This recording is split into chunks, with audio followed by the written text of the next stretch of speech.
Bom dia, turma do oitavo ano. Aqui é o professor Vitor de Geografia. Nós estaremos aí introduzindo o capítulo 7, América, Regionalização e Integração, páginas 236 a 239. Abro o material de vocês e vamos para a aula, turma.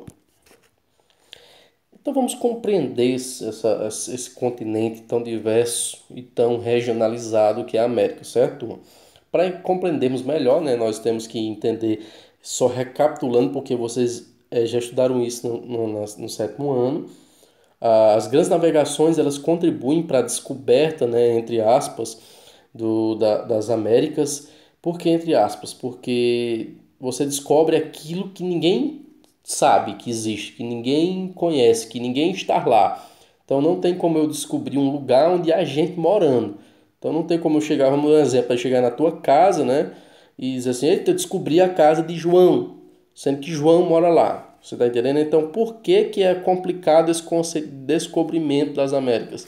Porque aqui havia diversos povos nativos. Para você ter uma ideia, a população indígena brasileira era 3 vezes maior do que a população inteira de Portugal. Então, como é que Portugal descobriu o Brasil? Então, hoje em dia, trabalha-se com o conceito de invasão das terras e não descobrimento, certo? Mas, deixando um pouco a polêmica de lado, se invasão ou se descobrimento, o fato é que povos advindos da Europa, né, sendo eles anglo-saxões ou de origem neolatinas, eles invadiram ou tomaram ou se apossaram das terras aqui na América e entraram em contato com uma população nativa, o qual colocou essa população invasora, dominadora, oposta à população nativa, certo? Então, nós podemos aí dividir a América quanto à questão da língua e a economia. Nós pensamos o seguinte, só em questão da língua e da economia, nós já dividimos a América, né, rapidamente. Por exemplo, os países de origem anglo-saxônica, ou seja, da fala inglesa, que foram colonizados por povos de fala inglesa, né? Estão divididos para o norte e a partir do México para baixo, no fim até o Chile, Argentina, os países colonizados, né, por os neolatinos, espanhóis e portugueses. Então, acima do México para lá, para o norte, a língua inglesa, certo? Os anglo-saxões, e do México para baixo, as línguas neolatinas, o espanhol, o português, certo? Então, só nesse sentido nós já podemos dividir. Nós também podemos dividir na América desenvolvida, que é justamente a América anglo-saxônica, e a América em desenvolvimento, que é justamente a América latina. Ou seja, latina por quê? Porque os colonizadores eram neolatinos. Neolatinos em que sentido, professor? Que vieram de origem do antigo Império Romano. E a língua do Império Romano era o latim, certo? A língua do Império Romano era o latim. E o latim ele deu origem a diversos idiomas, entre eles francês, italiano, português e espanhol, certo? Esses são os 4 principais idiomas que se originaram a partir do latim. Por isso, os povos, né, originários dessas 4 línguas são chamados de neolatinos. Italianos, franceses, portugueses e espanhóis são chamados de neolatinos. E nós somos descendentes de neolatinos, certo?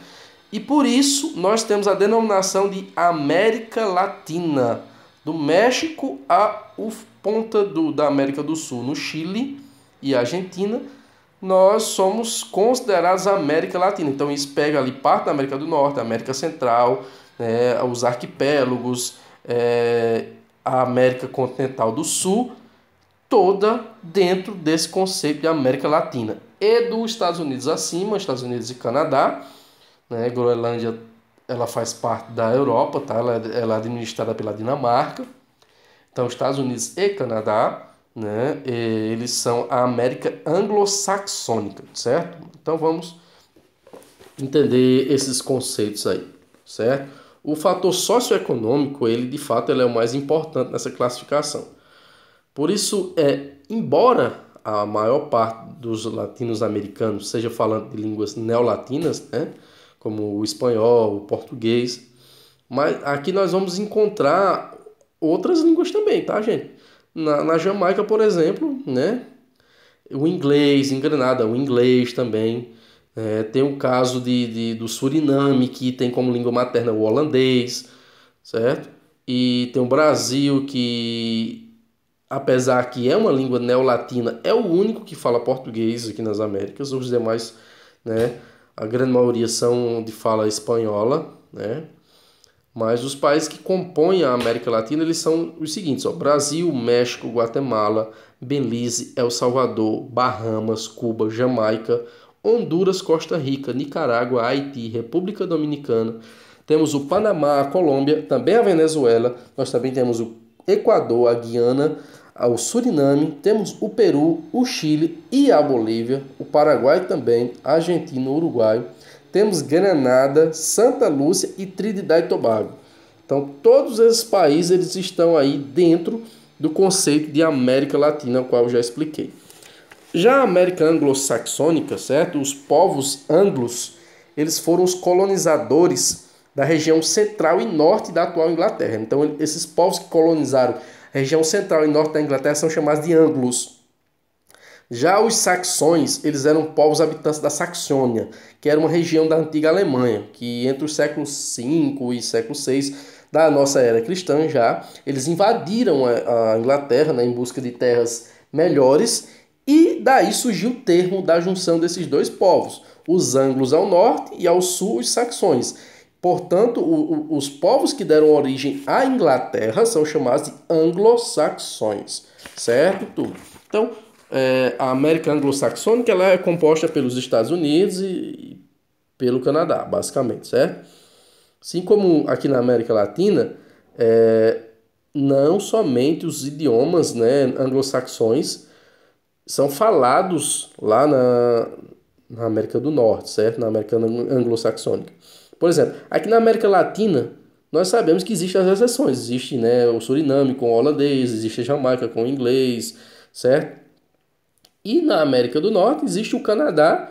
Algumas partes do Canadá, o francês ele é língua oficial, certo? Só para nós fazermos essa observação.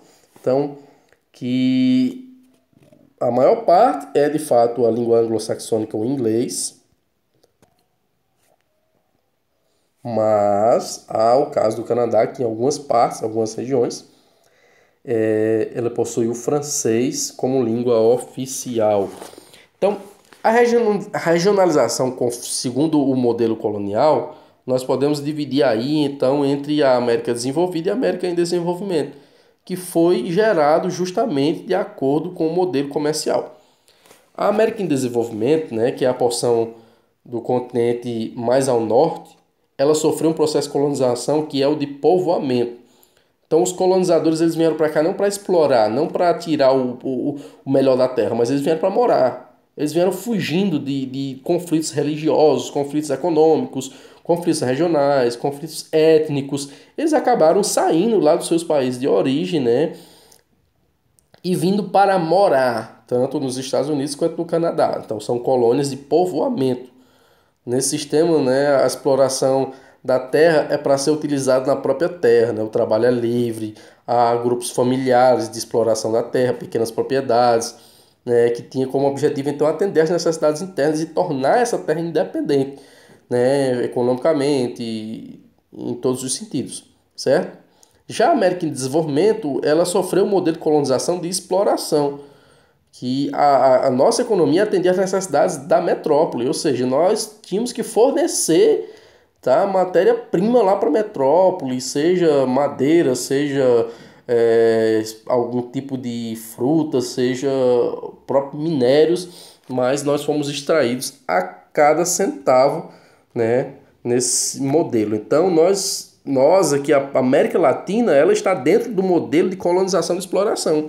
E a América anglo-saxônica ela está dentro do modelo de exploração de povoamento. Então você vai observar que uma é a América desenvolvida, que é a América anglo-saxônica, e a outra é a América em desenvolvimento, com séries de problemas econômicos, desigualdades, dificuldades financeiras, que foi a América Latina, que sofreu um modelo de exploração, certo?